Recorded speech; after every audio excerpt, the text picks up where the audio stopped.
One of the ways we could lose the electric grid is by an EMP attack, which is what this short video will discuss.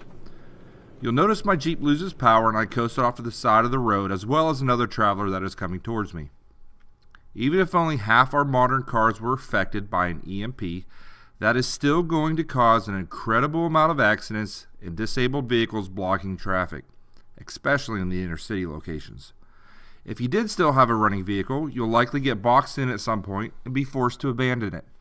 Be prepared to walk home and bug out on foot. You'll notice that one of the first things I do after my Jeep died was check my phone. The chances of both vehicles dying at the same time and my phone not functioning was overwhelming evidence that we likely experienced an EMP attack. This is not the time to freak out. You need to stay calm and keep your wits about you. You'll likely have other loved ones depending on you to get home and help them along to your survival retreat location, so stay focused. The first thing I do is rummage through my glove compartment and center console to see if there's anything there I'm going to need down the road.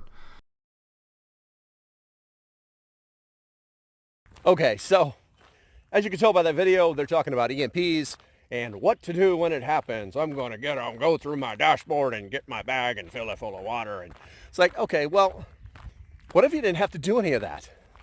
What if you were actually ready instead of going through all that? There's a product out there called EMP Shield. I'm an affiliate. Oh well. But I'm going to install it in my vehicle right now to show you how easy it is to use. And before you go running away, on my live stream today, I asked a very simple question. If you owned an old car and they said, you don't need those airbags, would you install them? If you owned a new car and they said, you don't need those airbags, you can take them out, would you take them out? It's amazing how much money we'll spend for our safety when we think that we're actually in danger. But if we don't, then we don't. In today's current times, we can't afford to make that mistake. All right, let's go ahead and get into this installation. And yeah, let's go do that. It's really that easy. I'm gonna go ahead and put one of these in this vehicle so you can actually see. This is my vehicle. This is the one I drive every single day.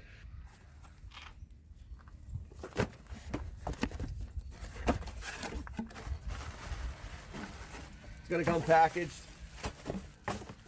It'll look just like this. EMP DC 12 volt W, positive, negative, ground. It's already preset. I apologize for the background noise. I'll probably end up narrating most of this.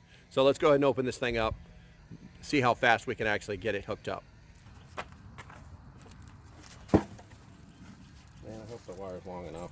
Okay, so it was actually pretty interesting making this video because even though I know what positive, negative, and ground look like, be the same distance. I still in my mind was like, there's got to be some kind of reference that I actually found later that I'm going to show you.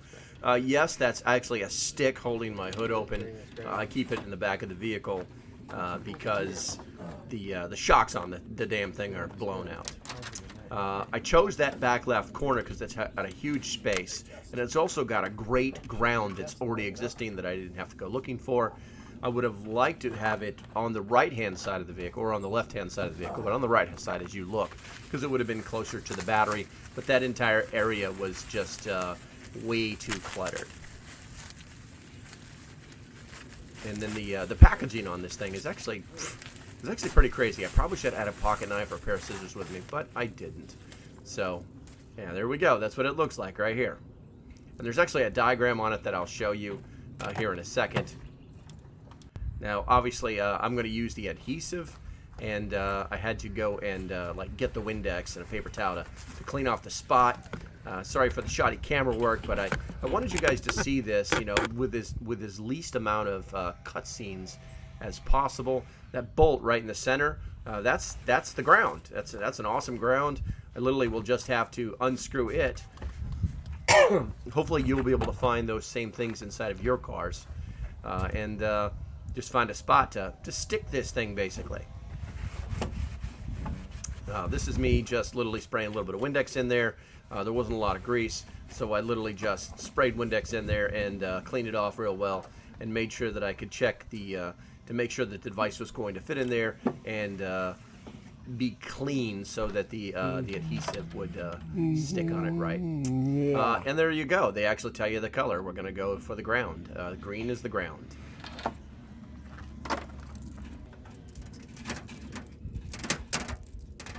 What I did notice is the way the wires come out.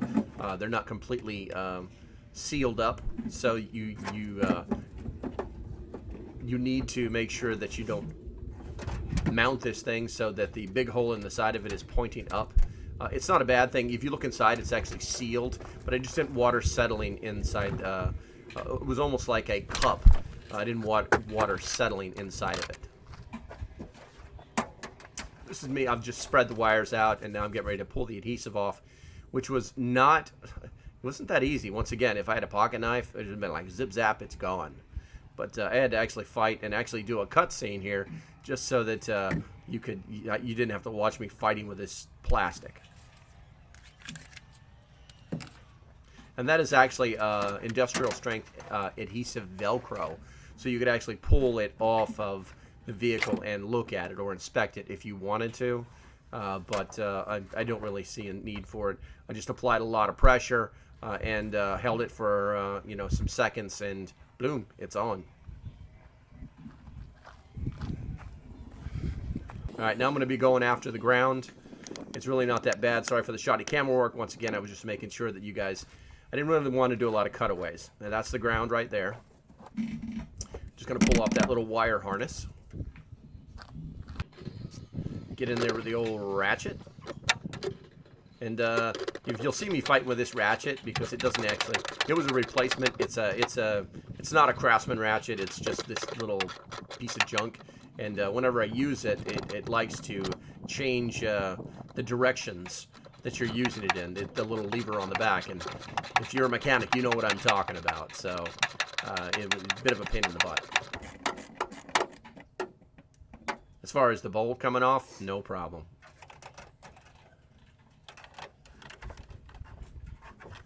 Now I'm just going to use the natural coil that the wires came shipped in for organization.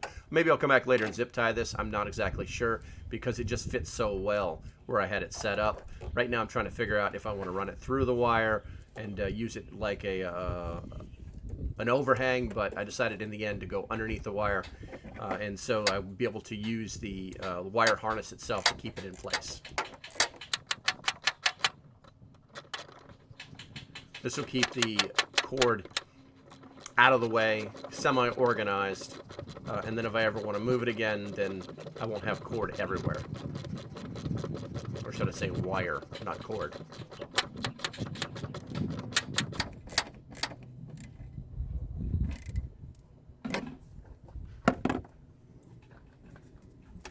And then I'm just going to tuck this back behind it. I'm going to adjust the ground wire itself.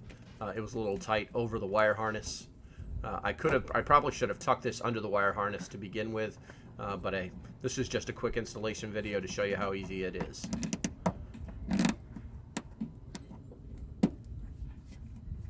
And just like that, the ground is done.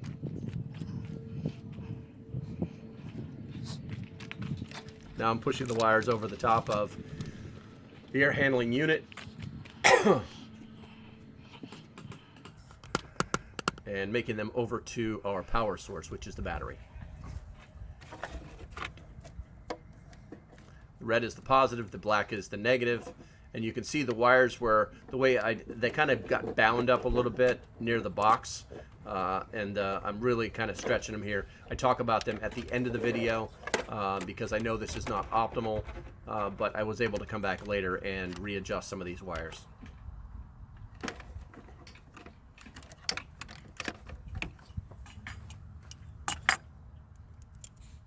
And for those non-mechanical, just the simple tools to take off your battery connectors and put the cables connected directly to your positive and negative on your battery. And we're going to speed this up a little bit.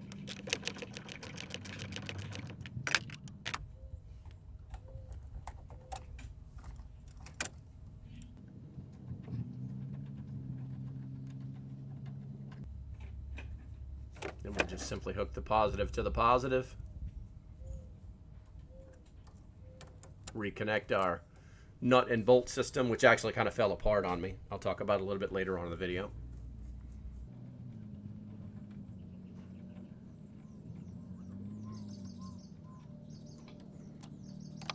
You can see here where I changed my mind and decided to kind of flip it over. I didn't really like the way it was setting. Now we're going to do the negative, which was not falling apart, so I actually need to replace my positive cables, but we'll do that when the time comes.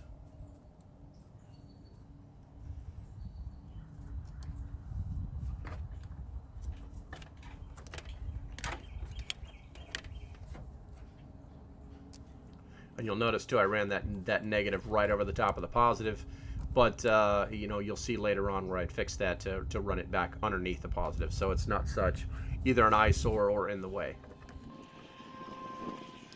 Once again, this was just a quick video to show you how easy it is to hook up this device.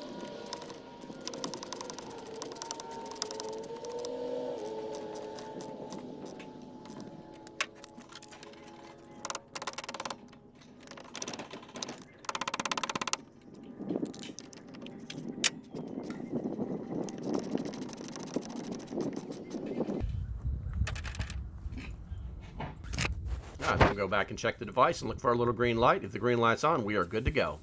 And there we are. EMP Shield installed. Ready to go. Alright, so all in all, from the time I set up to make the video to the time I ended was less than 30 minutes. And the actual installation was probably 15 minutes because I had to play with one of the nuts.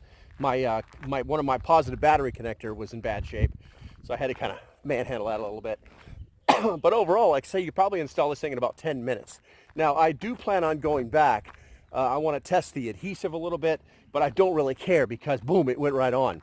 I do plan on going back and putting some holes in that firewall and screwing some screws in there to permanently mount that device. But I'm happy with the installation.